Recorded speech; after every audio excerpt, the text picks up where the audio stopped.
السلام علیکم دوستو کیا حال ہے؟ امید کرتا ہوں سب ٹھیک ٹھاک ہوں گے۔ تو دوستو بات کرتے ہیں فیفا ورلڈ کپ 2022 کی۔ فیفا ورلڈ کپ 2022 سے قبل قطر میں شائقین کا احادیث نبی صلی اللہ علیہ وسلم کے ساتھ استقبال۔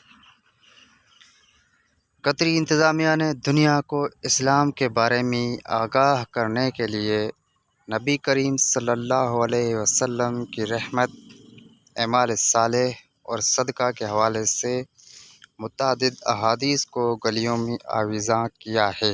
فٹ بال کا دنیا کا سب سے بڑا مقابلہ 20 نومبر سے 18 دسمبر 2022 تک منعقد ہوگا۔ یہ عرب دنیا میں منعقد ہونے والا پہلا اور ایشیا میں مجموعی طور پر دوسرا ورلڈ کپ بھی ہوگا۔ انتظامیہ نے دنیا کو اسلام کے بارے میں آگاہ کرنے کے لیے نبی کریم صلی اللہ علیہ وسلم کی رحمت، اعمال صالح اور صدقہ کے حوالے سے متعدد احادیث کو گلیوں میں آویزاں کیا ہے۔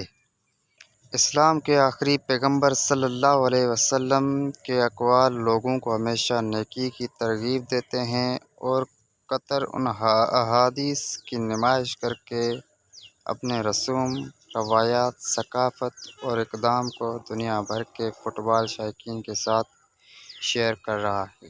اسلام کو دنیا میں متعارف کرانے کے لیے قطری حکام نے فیفا ورلڈ کپ 2022 سے قبل سڑکوں پر احادیث حضور اکرم صلی اللہ علیہ وسلم کے ارشادات نصب کر دی ہیں۔